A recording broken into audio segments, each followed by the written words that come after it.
અત્યારે સૌથી મોટો પ્રશ્ન આપણે જે ફેસ કરતા હોય પૈસા માટેનો હોય છે. તો પૈસા માટે કીધું એમ ઘરની એન્ટ્રી કઈ દિશામાં હોવી શુભ ગણાય છે? એન્ટ્રીઓ છે ને એમાં આપણે સ્વસ્તિક જે આપણે બનાવતા ને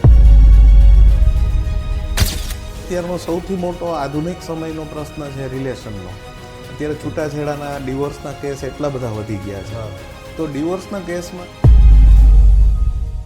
આ ઇન્ટરવ્યૂ જોઈને તમે બધા એમ છે ને રાજીના રેડ થઈ ગયા છો, કારણ કે તમારા જેટલા પ્રશ્નો છે ને, પછી પૈસાને લઈને હોય, પછી રિલેશનશિપને લઈને હોય, જેટલા પ્રશ્નો છે, ઘણા બધા માનસિક મૂંઝાતા હોય છે.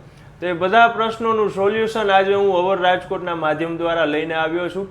નમસ્કાર, હું છું ORJ કપિલ જોશી અને આજે આપણી સાથે એક એવા અદ્ભુત વ્યક્તિ બેઠા છે કે જે વાસ્તુના જાણકાર છે અને ગુજરાતના number 1 best industrial vastu consult છે. અને એટલું બધું સાહેબ આપણને આજે શીખવાડવાના છે કે આપણે આમ ધ્યાનથી આખો તમે ઇન્ટરવ્યૂ જોશો ને એટલે તમારા દરેક પ્રોબ્લેમનું સોલ્યુશન તમને આ ઇન્ટરવ્યૂના મારફત મળી જશે. વાસ્તુમાં કોઈ પણ જાતના તોડફોડ વિના આપણે તેમના ઉપાયો પણ આમાં જાણીએ. તો એવા હિરેનભાઈ ભટ્ટ આપણી સાથે છે. સરજી, અવર રાજકોટમાં આપનું ખૂબ ખૂબ હાર્દિક સ્વાગત છે. આમ કહેવાય ને કે રસમ સાવ જુદી અને રિવાજ સાવ નોખા, અમારે મન તો શબ્દો એ જ કંકુને ચોખા. તો શબ્દો વતી આપનું ખૂબ ખૂબ હાર્દિક સ્વાગત છે. આપને ખૂબ અમે આવકારીએ છીએ. સરજી, થોડોક આપનો પરિચય અને થોડુંક આપના વિશે જણાવો રાજકોટના દરેક દર્શનાર્થીઓને. મારું નામ હિરેન ભટ્ટ છે અને અમારા વારસાગત કાર્ય છે. મારા દાદા અગ્નિહોત્રી હતા સરદારમાં અને 8 પેઢી સુધી અમારે યજ્ઞનારાયણ ભગવાનની પૂજા મંત્રથી થતી, મંત્રથી અગ્નિ ઉત્પન્ન કરતા અને એ પરંપરામાં હું છું. અને મેં આ પરંપરાને વધુ આગળ અત્યારના લેટેસ્ટ સમય પ્રમાણે થોડા ફેરફારો કરી અને vastu, numerology, astrology, subconscious mind reading આ બધાનું કોમ્બિનેશન કર્યું છે. બરાબર છે. તો વાસ્તુની જ્યારે વાત આવે તો આમ આપણે કોઈને વ્યાખ્યા સમજાવી હોય તો વાસ્તુ એટલે શું? વાસ્તુ એટલે નિવાસ કરવા માટેની યોગ્ય જગ્યા. કે આપણે જે છત નીચે રહી છીએ ત્યાં 5 તત્વો પ્રોપર બેલેન્સ હોવા જોઈએ. 5 તત્વોમાં પાણી છે, વાયુ છે, અગ્નિ છે, પૃથ્વી તત્વ છે અને આકાશ તત્વ છે. આ 5 તત્વો બેલેન્સ હોવા જોઈએ. જો બેલેન્સ નહીં હોય તો લાઈફના એને રિલેટેડ પ્રશ્નો આવશે. તમારી રિલિજિયસ બિલીફ ગમે તે હોય પણ તમે આગને પાણીને ભેગા કરીને બતાવો, કારણ કે આ તત્વ છે. એટલે આ વાસ્તુ. બરાબર છે. તો આમાં દિશા કેટલી હોય સર? 16 દિશાઓનો વાસ્તુમાં કોન્સેપ્ટ છે. 4 દિશાઓ, એની 4 ઉપદિશાઓ, 4 ખૂણા અને એના 4 ઉપદિશાઓ, એટલે એમ થઈને ટોટલ 16 દિશાઓનો કોન્સેપ્ટ છે. બરાબર છે. એ કઈ કઈ છે? આપણે જનરલી ખ્યાલ છે ત્યાં સુધી પૂર્વ પશ્ચિમ, ઉત્તર દક્ષિણ ખ્યાલ છે. ઈશાન, અગ્નિ, નૈઋત્ય અને વાયવ્ય. હવે ઈશાન છે તો ઈશાનના પાછા 2 પાર્ટ પડે છે, નોર્થ ઈસ્ટ અને ઈસ્ટ ઓફ નોર્થ ઈસ્ટ. પછી એવી જ રીતના અગ્નિ છે તો એના ઈસ્ટ ઓફ સાઉથ ઈસ્ટ અને સાઉથ ઈસ્ટ. પછી નૈઋત્ય છે તો સાઉથ વેસ્ટ અને વેસ્ટ ઓફ સાઉથ વેસ્ટ. અને વાયવ્ય છે તો વાયવ્યમાં બી જ રીતના વેસ્ટ ઓફ નોર્થ વેસ્ટ અને નોર્થ વેસ્ટ. આ રીતે 4 ઉપદિશાઓ પાછી થાય છે. દરેક ખૂણાના 2 થઈને ટોટલ 8 દિશાઓ ઉપદિશાઓ થાય છે. એટલે ટોટલ 16 દિશાઓ આપણે વાસ્તુમાં ગણીએ છીએ. બરાબર છે. એક સર એવો સવાલ મગજમાં આવે કે વાસ્તુ છે એ ખાલી હિન્દુ ધર્મને જ લાગુ પડે? ના, વાસ્તુ બધાને લાગુ પડે. આપણે 5 તત્વોથી બન્યા છીએ અને હિન્દુ પરંપરામાં આપણે એમ કહીએ છીએ કે છેલ્લે 5 તત્વોમાં વિલીન થયા. તો 5 તત્વોથી બનેલી વ્યક્તિને બધાને આ વસ્તુ લાગુ પડે. 72% પાણી આપણા શરીરમાં છે, અગ્નિ છે, વાયુ શ્વાસ આપણે લઈએ છીએ, પૃથ્વી તત્વ છે, આકાશ તત્વ છે. તો એ 5 તત્વથી બનેલા વ્યક્તિને બધાને વાસ્તુ લાગુ પડે. આપણી રિલિજિયસ ધાર્મિક માન્યતા, આસ્થા એ સેકન્ડ મેટર છે, પણ પંચતત્વથી બન્યા છીએ એટલે વાસ્તુની અસર થાય છે. બરાબર છે. તો આ ઉત્પત્તિ ક્યારે થઈ હશે વાસ્તુની? વાસ્તુની ઉત્પત્તિની જે કથા છે, જે આપણા પુરાણોમાં અને શાસ્ત્રોમાં લખેલી છે, એમાં એવું કહે છે કે ભગવાન શંકરનું અંધકાસુર નામના અસુર સાથે, દૈત્ય સાથે યુદ્ધ થયું હતું અને એ યુદ્ધમાં ભગવાન શંકરના પરસેવામાંથી એક મહાભૂત પ્રગટ થયો અને એ મહાભૂતને બ્રહ્માજીએ પોતાના મનસ સંતાન કહ્યું અને એને પૃથ્વીની ઉપર ઊંધા માથે સુવાનું કીધેલું. એ વાસ્તુ ભગવાન. હવે આ સ્ટોરી છે, આપણે એક હિન્દુ પરંપરામાં ડીકોડિંગ દરેક વસ્તુનું થાય છે કે જે લખાયેલું છે ને એ સ્ટોરીના ભાગમાં લખાયેલું છે. તો આ સ્ટોરીનું ડીકોડિંગ એવું છે કે અંધકાસુર એટલે આપણા મનની અંદર રહેલો અંધકાર, અને ભગવાન શંકર છે એ શિવ તત્વ છે, તો એ આત્મ સ્વરૂપ. તો એના વચ્ચેનું યુદ્ધ થાય છે, સાચું શું ખોટું શું, અથવા તો મંથનની પ્રક્રિયા આપણે સતત ચાલતી હોય છે. તો એ મંથનની પ્રક્રિયામાં જે ફ્રૂટફુલ નીકળ્યું, જે પરસેવો વળ્યો, જે આપણી મહેનત છે એનું ફળ મળ્યું, તો એ વાસ્તુ ભગવાનના રૂપે કે ભાઈ સોલ્યુશનના રૂપે એ વાસ્તુ ભગવાન પ્રગટ થયા. આ રીતની એક કથા છે. બરાબર છે. તો આ જે દેવી દેવતાઓનું હાથમાં કમળ હોય, પુષ્પ ટૂંકમાં હોય, પછી ત્રિશુલ હોય, તલવાર હોય, તો એ કંઈક ને કંઈક સૂચવતું હશે, જેમ કે કમંડળ હોય છે, તો એ શું સૂચવતું હોય છે? હિન્દુ પરંપરામાં આપણા જેટલા દેવી દેવતાઓ છે એના 4 હાથ બતાવેલા છે. હવે 4 હાથવાળો માણસ કે આપણે આજે કોઈને આપણને જોઈ નથી શકતા, પણ આપણા જે દેવી દેવતાઓ છે એ 4 હાથવાળા છે. તો 4 હાથનું મિનિંગ એ છે ધર્મ, અર્થ, કામ ને મોક્ષ. બીજું 4 દિશાઓ છે, 4 પુરુષાર્થ છે. બીજું જે સિમ્બલ્સ છે, આપણે જે કીધું કે સિમ્બલ્સ, કમંડળ છે તો કમંડળ પાણીનું પ્રતીક છે. જી. તો પાણી રિસોર્સ છે કે આપણે દિવસ ઉગેથી દિવસ પૂરો થાય ત્યાં સુધી પાણી વિના નથી રહી શકતા. પછી દરેક હથિયાર જે છે તો એ એક લડવાની તાકાત છે. પછી કમળનું ફૂલ છે તો કમળના ફૂલ માટેનું ડીકોડિંગ એવું છે કે આપણે કમળના માટે કોઈ ગાર્ડનર નથી હોતું, એ વિપરીત સંજોગોમાં ખીલે છે, એની આસપાસ ગંદકી હોય છે છતાં એમાં વાસ નથી આવતી અને એના મૂળિયા ઊંડે સુધી હોય છે. તો આપણે કમળને એટલા માટે સિમ્બલ્સ જોઈને આપણું સબકોન્શિયસ છે ને એને એક્સેપ્ટ કરશે કે સિમ્બલ્સ છે, કમળના મૂળિયા ઊંડા છે, તો તમે ઊંડાણ સુધી વિચારી શકશો. તમારી આસપાસ કોઈ તમને ટેકો દેવાવાળું નથી, ગાર્ડનર નથી, છતાંય તમે ગ્રોઈંગ કરશો. તો તમે વિપરીત સંજોગોમાં જ્યારે ગ્રોઈંગ કરશો તો તમારી અંદર એક સેલ્ફ અવેક થશે, સેલ્ફ ડેવલપમેન્ટ થશે.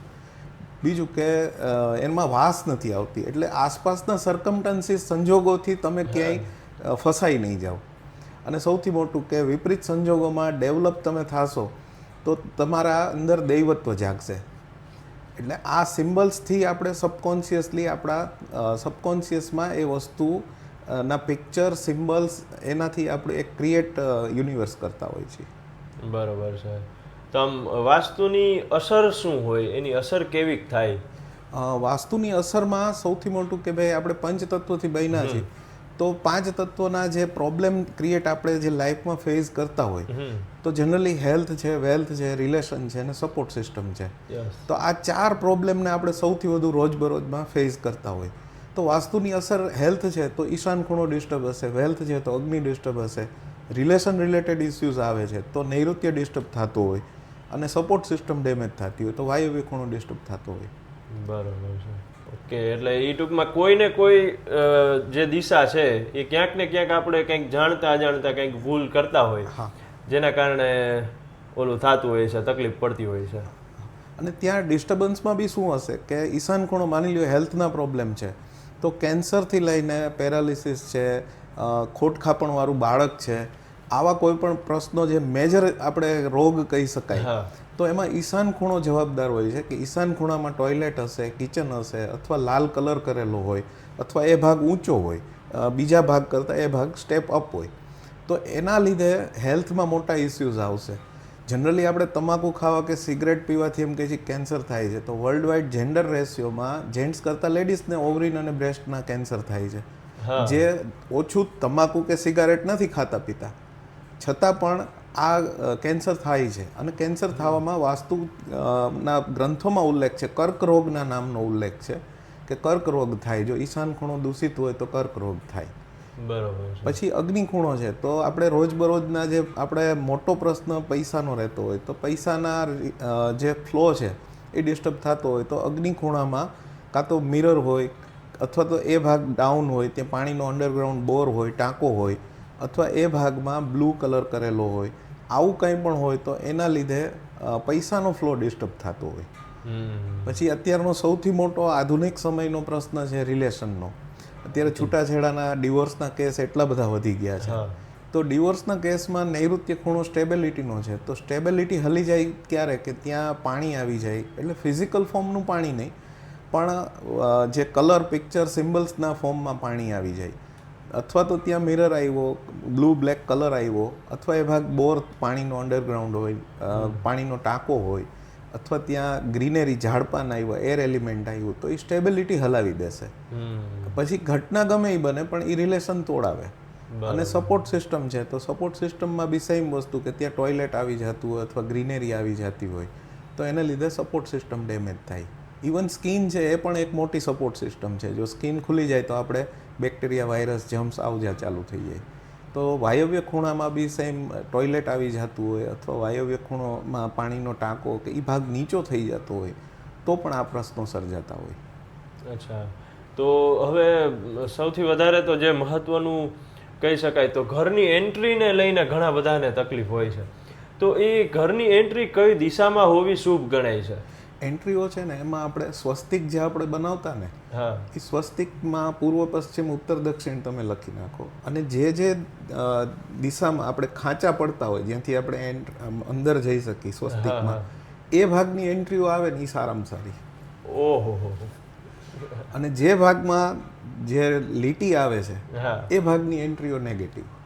અચ્છા, હવે નેગેટિવ એન્ટ્રીઓ છે અને ઓલરેડી અત્યારે આપણી પાસે જગ્યાની કમી છે તો નેગેટિવ એન્ટ્રીઓ છે છતાંય ત્યાં આપણે રહેવું પડતું હોય તો નેગેટિવ એન્ટ્રીઓની પહેલાં તો ઇફેક્ટ સમજાવું કે જો નેગેટિવ એન્ટ્રી બનતી હોય તો પૂર્વ સાઈડનો જે લીટી આવતી હોય ને ત્યાં એન્ટ્રી આવતી હોય તો એ ઈસ્ટ ઓફ સાઉથ ઈસ્ટની જનરલી એન્ટ્રી થતી હોય તો એ એન્ટ્રીમાં કમિટમેન્ટ ફેલ થાય કે એ વ્યક્તિના કમિટમેન્ટ ક્યારેય ટાઈમે પૂરા ન થાય. એટલે ત્યાં એ લોકો રેડિયમની અથવા તો ગ્રીન કલરનો પટ્ટો કરી નાખે, ગ્રીન રેડિયમ ટેપ લગાડી દે. પછી અગ્નિ તરફની જે દક્ષિણવાળો ભાગ છે ત્યાં સાઉથ વેસ્ટની એન્ટ્રી થતી હોય એ એન્ટ્રી વાસ્તુમાં અતિશય ખરાબ ગણવામાં આવે છે. પણ હવે અત્યારે આપણી પાસે જગ્યાની શોર્ટેજ છે તો ત્યાં તમે રેડિયમની યલો ટેપ લગાડી દો. પછી પશ્ચિમ તરફની જે પટ્ટી થાય છે તો ત્યાં તમે વ્હાઇટ કલરની ટેપ લગાડી દો અને ઉત્તર તરફની થાય છે ત્યાં બ્લુ કલરની ટેપ લગાડી દો. આ કરવાથી તમારે તરત જ એની જે નેગેટિવ ઇમ્પેક્ટ છે એ ઓછી થઈ જશે અથવા ઝીરો થઈ જશે. તો આમ ઘણા લોકોને સર એવો પ્રશ્ન થાય કે પટ્ટીથી ફેર પડતો હશે? હા, કલર, સિમ્બલ, પિક્ચર એ છે ને એને આપણું સબકોન્શિયસ માઇન્ડ ઝડપથી એક્સેપ્ટ કરતું હોય. તમે વર્લ્ડ વાઇડ ગમે ત્યાં જાઓ, રિલિજિયસ, લેંગ્વેજ બધું અલગ અલગ છે છતાંય ટ્રાફિક સિગ્નલ રેડ જ છે.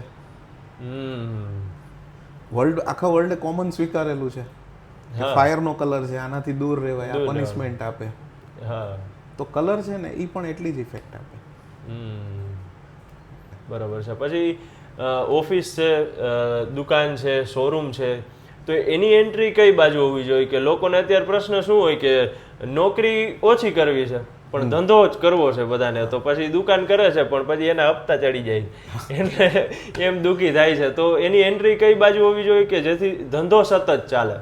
એન્ટ્રીઓ બધી જે મેં કીધું એ પ્રમાણે સ્વસ્તિક દોરો અને પૂર્વ, પશ્ચિમ, ઉત્તર, દક્ષિણ લખી અને જે માંથી અંદર તમે એન્ટ્રી ખાંચા પડે છે એ જે એન્ટ્રીઓ છે એ સારી છે. જો એ નથી અને બાકીની આવી એન્ટ્રીઓ થાય છે તો ત્યાં તમે આ રેડિયમ ટેપ લગાડી દો. પેલા આપણે ઉમરા બનતા, ઉમરા વિનાનું ઘર નહોતું અને આપણી કહેવત પણ હતી કે મારો ઉમરો ન ચડતા અથવા તમારો ઉમરો હું નહીં ચડું. જ્યારે ઝઘડો થતો ત્યારે આપણે એવું બોલતા. તો ઉમરો છે ને એ એક એનર્જીનું પ્રતીક હતું અને એ ઉમરા વિનાનું ઘર ન રહેતું. અત્યારે આપણે આધુનિક સમયમાં ઉમરાની પ્રથા જ વહી ગઈ છે. એટલે અમે આ રેડિયમ ટેપથી, કલરથી, પિક્ચરથી, સિમ્બલ્સથી એનર્જીને ડાયલ્યુટેડ કરીએ છીએ. બરાબર છે. પછી ઘરમાં રસોડું કઈ દિશામાં હોવું જોઈએ? રસોડાની આઈડિયલ જે પ્લેસ છે એ અગ્નિ ખૂણો છે.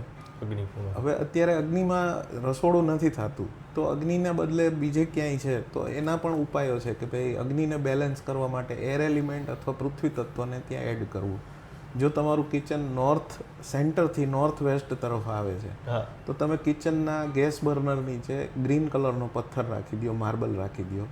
વેસ્ટ આખામાં ક્યાંય પણ આવે છે તો તમે જેસલમેર પથ્થર યલો કલરનો રાખી દો. સાઉથમાં ક્યાંય પણ આવે છે તો કોઈ ચિંતા નથી, પણ ત્યાં જો બ્લેક કલરનો માર્બલ નાખેલો હોય પ્લેટફોર્મનો તો એમાં બી તમે ગ્રીન અથવા તો યલો પથ્થર મૂકીને, માર્બલ મૂકીને એને બેલેન્સ કરી શકો છો. નોર્થ ઈસ્ટ તરફ જો કિચન હોય તો એનો કોઈ ઈલાજ નથી, એને તમારે શિફ્ટ જ કરવું પડે. અને નોર્થ ઈસ્ટનું ટોયલેટ હોય તો એને પણ તમારે ચેન્જ કરવું, એને એ સીટ કાઢી નાખવી પડે. બાથરૂમ તરીકે યુઝ કરી શકો. બરાબર છે. મંદિર કઈ દિશામાં હોવું જોઈએ ઘરમાં? મંદિર ઈશાન ખૂણાથી લઈને પૂર્વ સેન્ટર સુધી ચાલે. ઈસ્ટ ઓફ નોર્થ ઈસ્ટ ચાલશે, નોર્થ ઈસ્ટ ચાલશે અને ઈસ્ટ સેન્ટર, અને સેકન્ડ વેસ્ટ સેન્ટરમાં ચાલે. આ 3 આઈડિયલ પ્લેસ છે. બરોબર છે. અને બેડરૂમ ક્યાં હોવો જોઈએ? બેડરૂમ છે એ આઈડિયલ પ્લેસ છે સાઉથ વેસ્ટ, નોર્થ વેસ્ટ અને 3rd નંબરે છે સાઉથ ઈસ્ટ. બાકી આ 2 આઈડિયલ પ્લેસ છે કે નોર્થ વેસ્ટ અને સાઉથ વેસ્ટ. બેડરૂમ સારો. અને વોશરૂમ કઈ જગ્યાએ હોવું જોઈએ? વોશરૂમ જે આ નેગેટિવ જગ્યાઓ કીધી ને ત્યાં East of south East, south west અને વેસ્ટ ઓફ નોર્થ વેસ્ટ, આ 3 જગ્યાએ આઈડિયલ પ્લેસ ગણાય છે. ઓકે. અને હવે ઘણા લોકોને એવો પાછો વિચાર આવશે કે ગામડામાં તો ક્યાં પહેલા કોઈ વાસ્તુ કરતું, કે ગામડામાં તો એ રીતનું રસોડું કે એ રીતની જગ્યાએ હશે, તો એના પાછળ આપનું શું કહેવું છે?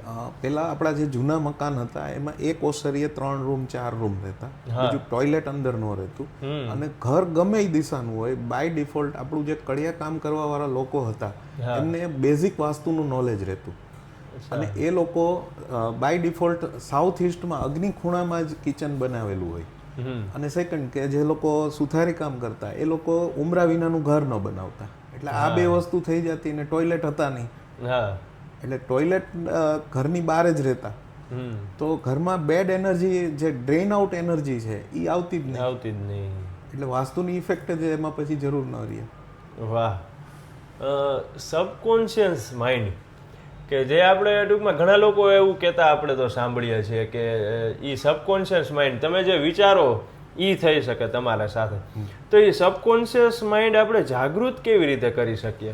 સબકોન્શિયસ માઇન્ડ આપણું જાગૃત જ હોય છે, પણ આપણે એના માટે અવેર નથી હોતા. અત્યારે આપણે જે વાતો કરીએ છીએ એની કોન્શિયસલી કરીએ છીએ, પણ આપણા ધબકારા, આંખના પલકારા, મોઢામાં પાણી, આ બધું જે મેન્ટેન કરે છે એ સબકોન્શિયસ જ કરે છે.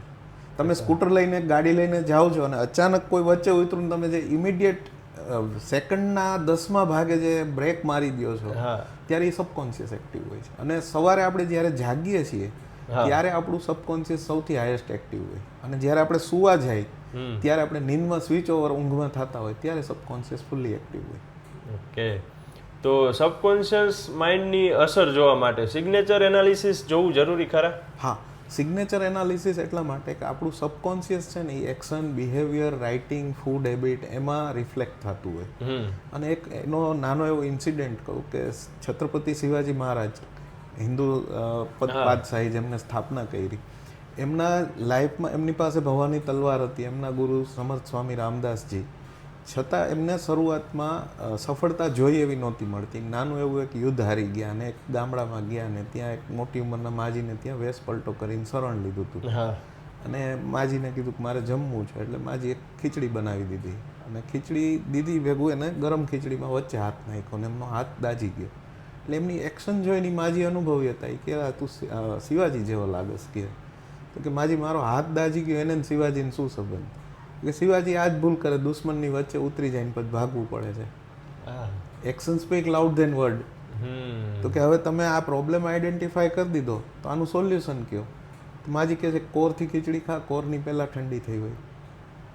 અને ત્યાંથી ગોરિલા પદ્ધતિ શોધી કે જે યુદ્ધ જીતવા માટે, અને આજે બી વર્લ્ડ વાઇડ MNC કંપનીઓ માર્કેટિંગ માટે એ જ યુઝ કરે છે કે બહારથી અંદર આવો, અંદરથી બહાર નહીં.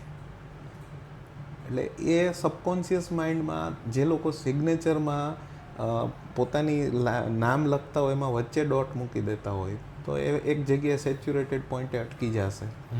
પછી ઘણા લોકો આમ રિવર્સ લેતા હોય તો એમને લાઈફમાં સેટબેક આવ્યા કરતો હોય. પછી જે લોકો શોર્ટ નેમ લખતા હોય, પોતે બિઝનેસ કરે છે અને શોર્ટ નેમ લખે છે, તો એ લોકોને જે બ્રાન્ડ નેમ ક્રિએટ થવું જોઈએ, પોતાનું નામ, ઓળખ ઊભી થવી જોઈએ, એ ન થતી હોય. ગમે એટલા પ્રયત્ન કરે પણ છતાં એ ઓળખ એની છે ને એ બીજાના નામથી રહેતી હોય. અને સિગ્નેચર ઉપર જે લોકો ક્રોસ લાઈન મારતા હોય તો એમની બદનામી બહુ મળે. અચ્છા, બરાબર છે. સિગ્નેચરમાં અસર છેલ્લે ડોટ ઘણા કરતા હોય છે. હા, એ એક સેચ્યુરેટેડ પોઈન્ટે અટકી જાય. ફૂલ સ્ટોપ લગાડી દીધો. સિંગલ ડોટ છે ને એનો મિનિંગ છે કે ફૂલ સ્ટોપ, તમે એક જગ્યાએ અટકી ગયા. આપણે જ્યારે લખતા સેન્ટેન્સ લખીએ ત્યારે ફૂલ સ્ટોપ ક્યાં મૂકી? જ્યાં વાક્ય પૂરું થયું ત્યાં. બરાબર. એટલે જો તમે તમારી સિગ્નેચરમાં વચ્ચે અથવા છેલ્લે ફૂલ સ્ટોપ મૂકી દીધો તો એ તમે એક લેવલે અટકી જશો. ઓકે કાં તો 2 ડોટ મૂકો અથવા ડોટ ન મૂકો. ઓકે, તો 2 ડોટ છેલ્લે મૂકી છેલ્લે શકીએ 2 ડોટ ટુ બી કન્ટિન્યુ. ટુ બી કન્ટિન્યુ. વાહ. આઈડિયલ સિગ્નેચર કેવી હોવી જોઈએ? આઈડિયલ સિગ્નેચર નામ અને અટક અથવા ખાલી નામ અને નામનો ફર્સ્ટ ફોન્ટ છે એ થોડો મોટો હોવો જોઈએ. તમારું બ્રાન્ડ નેમ ક્રિએટ થશે. આપ અમિતાભ બચ્ચનની સિગ્નેચર જોજો, મોદી સાહેબની સિગ્નેચર જોજો, તો એમનું નામ અને સિગ્નેચર એમની સરનેમ એ બે ક્લિયર એમને કરેલી છે. બરાબર છે. એટલે નામના ફર્સ્ટ જે આલ્ફાબેટ છે તેનાથી એ અસર થાય છે. એ તમે પોતે પહેલો આલ્ફાબેટ છે ને તમે પોતે એ જેટલો ગૂંચવાયેલો હશે, રિવર્સ હશે અથવા એમાં ક્રોસ થતું હશે એટલા લાઈફમાં ક્રોસ થયા કરશે અથવા તો રિવર્સ આવવું પડશે. હા, એવા કોઈ મહાન વ્યક્તિના જીવનમાં થયેલી અસર સિગ્નેચરના કારણે? મોદી સાહેબની જૂની અને નવી સિગ્નેચર જુઓ કે એમની જૂની સિગ્નેચરમાં એ ખાલી એન લખતા અને આમ રિવર્સ રાઉન્ડ કરતા, તો એમ એક્સપ્રેસિવ ન થઈ શકે અને રાઉન્ડ ગૂંચવાયેલા રહે. અને એમની જે સિગ્નેચર ચેન્જ કરી છે અત્યારે બી આપ ગૂગલ કરી શકશો કે નરેન્દ્ર મોદી ક્લિયર લખે છે અને ટુ વર્ડ આમ અપ જાતી હોય ને એ રીતે, ડાઉન ટુ અપ 45 ડિગ્રી એંગલથી અપ જાય ને એ રીતે લખે છે. તો એમની લાઈફનો હ્યુજ ટર્ન આઉટ છે. બરાબર છે. અને એ લેવલે સસ્ટેન છે પાછા. લાસ્ટ 25 યર્સથી એ લેવલે સસ્ટેન છે. હવે એક તો જે બધા નિહાળી રહ્યા છે દર્શક મિત્રો, એમને ખાસ એ પ્રશ્ન અત્યારે આમ રાહ જોઈને બેઠા હશે કે સાહેબ પૈસા ગમે એટલા આવે તો કાં તો વપરાઈ જાય છે, કાં તો પૈસા આવતા જ નથી. તો એના માટે કંઈક અમને એવી રેમેડી કયો કે જેનાથી પૈસા આવવાના ચાલુ થાય. પૈસા નથી આવતા એનું મુખ્ય કારણ એ હોય છે કે અગ્નિખૂણો ડિસ્ટર્બ થતો હોય. ને અગ્નિખૂણામાં પહેલાં તો ચેક કરો શું છે. જો મિરર હોય તો મિરરને હટાવો, નથી હટાવી શકો એમ તો ત્યાં એને મિરરની ફરતે ગ્રીન કલરની રેડિયમ ટેપ લગાડી દો, ફ્રેમ કરી હોય એ રીતે. પછી એ ભાગ જો નીચો હોય અથવા પાણીનો બોર હોય, અંડરગ્રાઉન્ડ ટાંકો હોય, તો એ બોરને અથવા ટાંકાને અથવા એ ભાગ નીચો છે તો ત્યાં ગ્રીન કલર સરફેસ ઉપર જમીન ઉપર કરી દો. અને આ કરવાથી તમને તરત રાહત થશે. અને આવું કાંઈ નથી અને છતાંય આપણે અગ્નિખૂણામાં બેડરૂમ આવે છે અને ક્લિયર છે, ત્યાં રસોઈ નથી, એ ભાગ નીચોય નથી, પાણીનો બોર ટાંકો કાંઈ નથી, તો ત્યાં સવાર સાંજ ખાલી દીવો કરવાનું ચાલુ કરો અથવા તો આપણે કેન્ડલ, લાલ કલરની કેન્ડલ એ ત્યાં તમે સિમ્બલ રાખી દો. બરાબર છે. એટલે તમને કેશ ફ્લો તરત ચાલુ થઈ જશે. વાહ. તો બધાએ સાંભળ્યું ને ધ્યાનથી, કેશ ફ્લો માટે આ બધી રેમેડી છે તો એ તમે કરી શકો છો. અને હજી આવું છું મને ખબર છે તમારી ધીરજ ખૂટતી જાય છે. બીજો સવાલ એ છે આ લોકોનો કે રિલેશનશિપના સાહેબ ડખા બહુ થાય છે. રિલેશનશિપમાં કીધું એમ કે સાઉથ વેસ્ટ કોર્નર છે એ ચેક કરો કે સાઉથ વેસ્ટમાં જો ગ્રીનરી છે તો એ ગ્રીનરી હટાવી દો, મિરર છે તો મિરર હટાવી દો. અને ત્યાં એવું કાંઈ નથી અને છતાંય એવું રહે છે તો ત્યાં કલર ચેક કરો કે કલર બી આવો કાંઈ બ્લુ હોય, ગ્રીન હોય અથવા બ્લેક. ઘણીવાર ટોયલેટ હોય છે, જો ટોયલેટ સીટ આવતી હોય તો એમાં પિત્તળની પટ્ટી નાખી દો અથવા તો યલો ટેપથી એને કવર કરી દો. એનો ફોટો બી તમને આપીશું, એ પ્રમાણે કરાવો. અને સેકન્ડ કે ત્યાં પોતાનું કપલ પિક્ચર એક ગોલ્ડન ફ્રેમમાં રાખી દો. સાઉથ વેસ્ટને ક્લિયર કરી દો, ત્યાં ગ્રીનરી નહીં રાખો, બ્લુ બ્લેક કલર હટાવી દેશો, ટોયલેટ ટ્રીટ કરી દેશો એટલે રિલેશનશિપમાં કોઈ પ્રોબ્લેમ નહીં થાય. બરાબર છે. તો જેમ તમે ક્યાંય બહાર જવાના હોય ફરવા અને જેમ કપડાં મેચિંગનું જોતા હોય છો, ગીતે ગાતા હોય આજકાલના કે મારે કપડાં મેચિંગ કરવા છે, તો આ બધાય કલર ઘરે જોજો એટલે વાંધો નહીં આવે. પણ સર જે તમે કપલ ફોટો રાખવાનું કીધું એટલે પાછું હું છે ને આ લોકોની હવે હું નસ પકડીને બેસી ગયો છું. ઘણા એમ કોમેન્ટ કરશે કે પણ અમારે તો ઘરે હજી ખબર નથી. એ રિલેશન નહીં. ઓકે, જેને ખબર છે આપણે ઓફિશિયલી છીએ અને ખબર નથી તો તમે તમારા એક નાનું એવું કપલ પિક્ચર અથવા તો બેયના પાસપોર્ટ સાઇઝના ફોટા એક એન્વલપમાં ત્યાં ડ્રોવર હોય તો એમાં રાખી દો. અચ્છા, પછી હજી એવાય સવાલ હશે કે ભાઈ ખબર નથી અને મમ્મી પપ્પા નથી માનતા, ટૂંકમાં કોઈને કોઈ કારણોસર એમના મેરેજના ડિસ્ટર્બ છે. મેરેજ ડિસ્ટર્બન્સમાં બે જોવું પડે. સાઉથ ઇસ્ટ અગ્નિ, કારણ કે આપણે હિન્દુ પરંપરામાં અગ્નિના ફેરા ફરીએ છીએ. હા, અને આપણે હિન્દુ પરંપરામાં જન્મથી મરણ સુધી બધે અગ્નિ છે. બરાબર છે. આપણે છઠ્ઠીનો જન્મ થાય ત્યારે આપણે નામકરણ કરીએ છીએ, એ દીવાની જ્યોતની સાક્ષીએ કરીએ છીએ, અને મૃત્યુ થાય ત્યારે દીવો હોય છે. હા, તો હિન્દુ પરંપરામાં અગ્નિ ખૂણો ખાસ એટલા માટે, અને અગ્નિ ડિસ્ટર્બ હશે તો માંગલિક પ્રસંગોમાં બી મોડું થતું હોય. ઓકે, કારણ કે અગ્નિનું કામ છે ધક્કો મારવાનું, કોઈ પણ વસ્તુને સ્પીડ આપવાનું. હા, તો એ સ્પીડ ઘટી જાય. બરાબર છે. એટલે આ બધી બાબતોનું તમે લોકો ધ્યાન રાખજો. અને ન્યુમેરોલોજી એના વિશે શું કહેશો સર?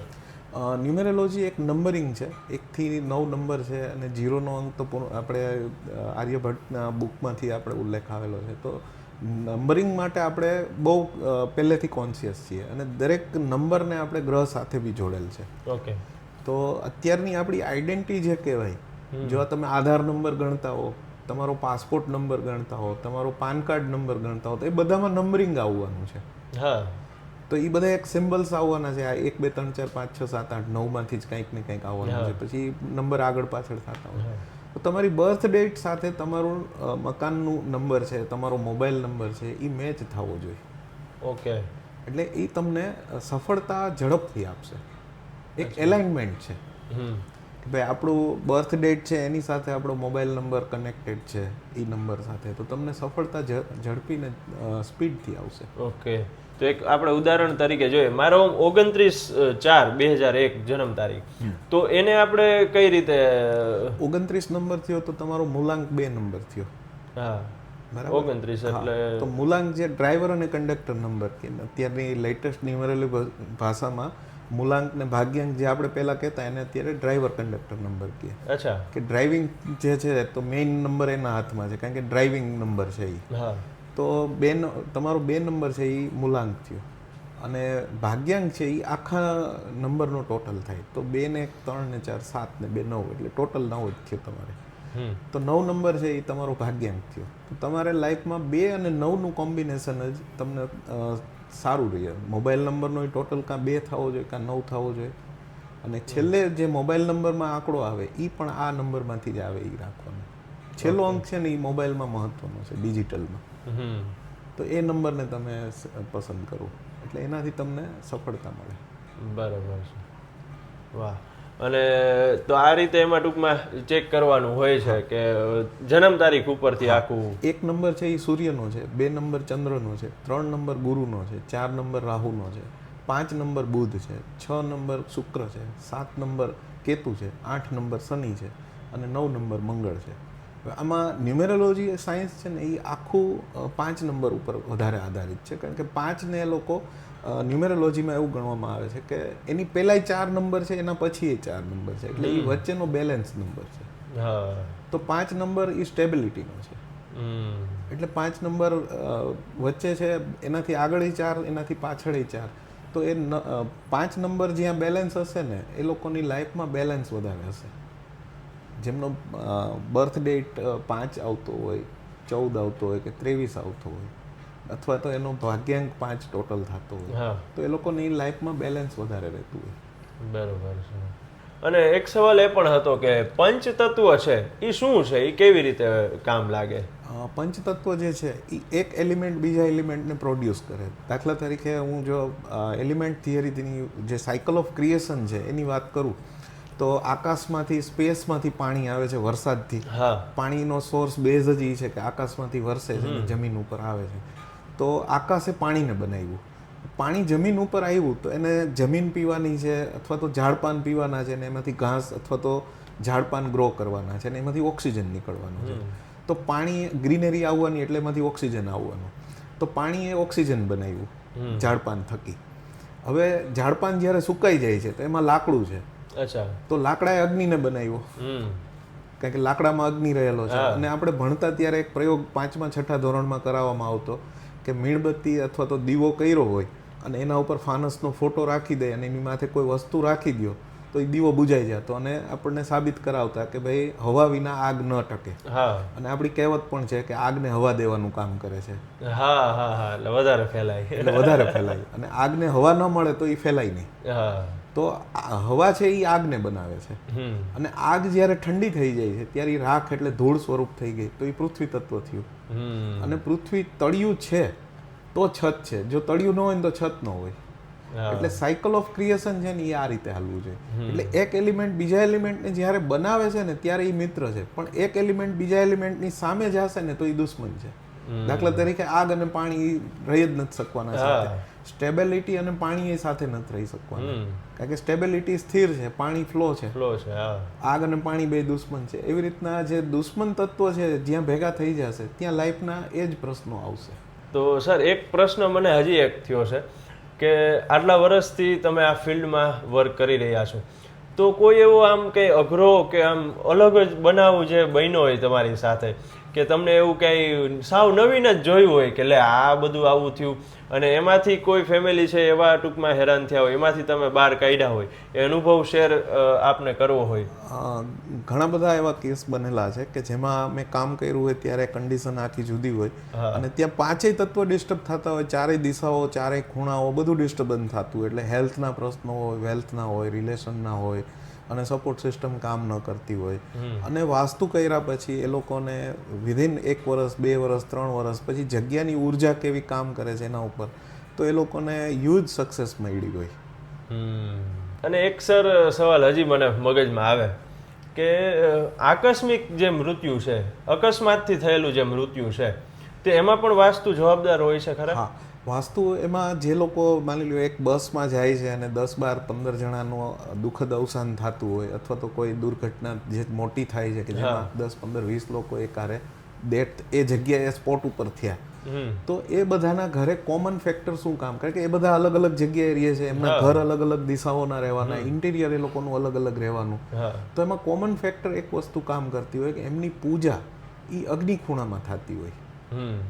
અને જે લોકોના ઘરે અગ્નિ ખૂણામાં પૂજા થતી હોય એમના ઘરે ચેક કરજો, આ હું દર્શકોને પણ કહેવા માગીશ કે જેમના ઘરે અગ્નિ ખૂણામાં પૂજા થતી હોય એમના ઘરે એક્સિડેન્ટલ ડેથ થયેલું જ હશે. અને અથવા તો એક્સિડેન્ટલ ડેથ જેના જેના ઘરે થયેલા છે એ લોકો પોતાનું ઘરની પૂજા ક્યાં છે એ ચેક કરી લે. અને ખાલી ઘર નહીં, તમારી ઓફિસ હોય, ફેક્ટરી હોય, દુકાન હોય, તો એ શોપ ઉપર પણ તમે રાખ્યું હશે તો ત્યાં પણ આ જ વસ્તુ થયેલી હોય. એટલે અગ્નિ ખૂણામાં પૂજા એટલા માટે નહીં કે આગની જગ્યા ઉપર આપણે ભગવાનની ઉપાસના આપણી જે છે એ આપણે સ્પિરિચ્યુઅલ જેની સાથે કનેક્ટેડ છીએ, ડિવાઇન પાવર સાથે કનેક્ટ થવું છે, તો એ અગ્નિમાં રાખીએ તો એ નહીં થાય અને એ નુકસાની જ આપશે અને હ્યુમન લોસ આપશે. એટલે સામૂહિક જે જે જગ્યાએ અકસ્માત મૃત્યુ થયા હોય એ બધાના જેના જેના ઘરના હોય એમના ઘરે ચેક કરે, એમના પ્રિમાઇસીસ ચેક કરે, એમની જેટલી પ્રિમાઇસીસ હોય, ઓફિસ હોય, ફેક્ટરી હોય, ઘર હોય, દુકાન હોય, તો ત્યાં કોઈ પણ જગ્યાએ અગ્નિ ખૂણામાં પૂજા નિયમિત થતી હશે. બરાબર છે. એના કારણે આખું અકસ્માતનો ભોગ બનતા હોય છે. તો સર સાથે એક રેપિડ ફાયર રાઉન્ડ અમે રમવાના છીએ. એક લાઈનમાં તમારે ફટોફટ જવાબ આપવાનો છે. હવે જે ફેક્ટરીને લગતા જે પ્રશ્નો છે એ હું તમને પ્રશ્ન કરું છું કે એનું પેમેન્ટ ફસાયેલું રહે તો શું કરવાનું? એમને સાઉથ ઈસ્ટ ચેક કરો. બરોબર. કેશ ફ્લો અને પેમેન્ટનું સાયકલ બરોબર હાલતું જ નથી. South East. ઓર્ડર જોઈ એવા અને પૂરતી માત્રામાં નથી મળતા. નોર્થ. ઓર્ડર પૂરતા મળે તો પ્રોડક્શન પૂરું નથી નીકળતું. South East. બરાબર છે. મશીન વારંવાર ખરાબ થાય છે કાં તો મશીન પ્રોડક્શન પૂરું બનાવી નથી શકતું. South East. એક્સપર્ટ કારીગરો મળતા જ નથી, મળે તો એ ટકતા નથી. સાઉથ વેસ્ટ અને નોર્થ વેસ્ટ. બેંકનો સપોર્ટ નથી મળતો. South west, north west. Okay. Government ડિપાર્ટમેન્ટનો સપોર્ટ નથી મળતો. North waste. વેપારીઓનો નથી મળતો સપોર્ટ. North waste. આપણે બીજાને જોબ વર્ક આપીએ છીએ એ ટાઈમે માલ તૈયાર કરીને નથી આપતા. નોર્થ વેસ્ટ અને સાઉથ ઈસ્ટ. બરાબર છે. રો મટીરિયલ સપ્લાયની ચેન બરાબર નથી ચાલતી. નોર્થ. પ્રોડક્ટ સારામાં સારી ક્વોલિટીની છે છતાં બ્રાન્ડ નેમ બનતું નથી. સાઉથ. તો આપણે છેલ્લો સવાલ કે આમ ઓલ ઓવર બધા લોકોને લાઈફ ચેન્જિંગ ટિપ્સ તમે શું આપશો? લાઈફ ચેન્જિંગ ટિપ્સમાં એક તો આ જે એન્ટ્રીઓ કીધી એ ટ્રીટ કરો. સેકન્ડ, જે ટોયલેટ આવતા હોય, માની લો ઈસ્ટ તરફ ટોયલેટ આવે છે તો એમાં ગ્રીન કલરની પટ્ટી મારી દો, રેડિયમની, અથવા ગ્રીન મેટ મૂકી દો. પછી સાઉથ બાજુ આવતા હોય તો રેડ મેટ મૂકી દો અથવા રેડ પટ્ટી. વેસ્ટ બાજુ આવતા હોય તો યલો અથવા વ્હાઇટ પટ્ટી, અને નોર્થ બાજુ આવતું હોય તો બ્લુ પટ્ટી. આ એક ટોયલેટ ટ્રીટ થશે ને એટલે ડ્રેન આઉટ એક્ટિવિટી અટકી જશે. અને બીજું, અત્યારે સૌથી મોટો પ્રશ્ન આપણે જે ફેસ કરતા હોય પૈસા માટેનો હોય છે. તો પૈસા માટે કીધું એમ કે સવાર સાંજ ઘીનો દીવો કરો અથવા તો ત્યાં રેડ કલરનો બલ્બ ચાલુ કરી દો. એટલે એનાથી કેશ ફ્લો સારો થઈ જશે. બરાબર. તો સર આમાં ઘણા બધા એવા લોકો હશે કે જેમને હવે તમારો સંપર્ક કરવો છે, તો તમારો સંપર્ક એ કઈ રીતે કરી શકશે એ આપ જણાવો. મારી વેબસાઇટ ઉપર પણ છે અને મારો મોબાઈલ નંબર પણ છે. અને મારું ઓફિસનું સરનામું પણ હું તમને આપીશ, એ નંબરથી કોન્ટેક્ટ કરી શકે. ઓકે, એક સર વેબસાઇટ એક કહેજો ને. hirenbhatt.com કરીને છે, અને એ તમે ગૂગલ ઉપર સર્ચ કરશો એટલે આવશે, અથવા તો બેસ્ટ ઇન્ડસ્ટ્રીયલ વાસ્તુ કન્સલ્ટ લખશો તો પણ પેલું નામ મારું આવશે. વાહ, આપનો કિંમતી સમય ફાળવીને અમારી સાથે જોડાયા એ બદલ ખૂબ ખૂબ આપનો આભાર. દર્શક મિત્રો છે એમને પણ ખૂબ આનંદ આવ્યો હશે, કંઈક નવું જ એમને જાણવા મળ્યું હશે, શીખવા મળ્યું હશે. તો ધન્યવાદ. અવર રાજકોટ જોતા રહેજો.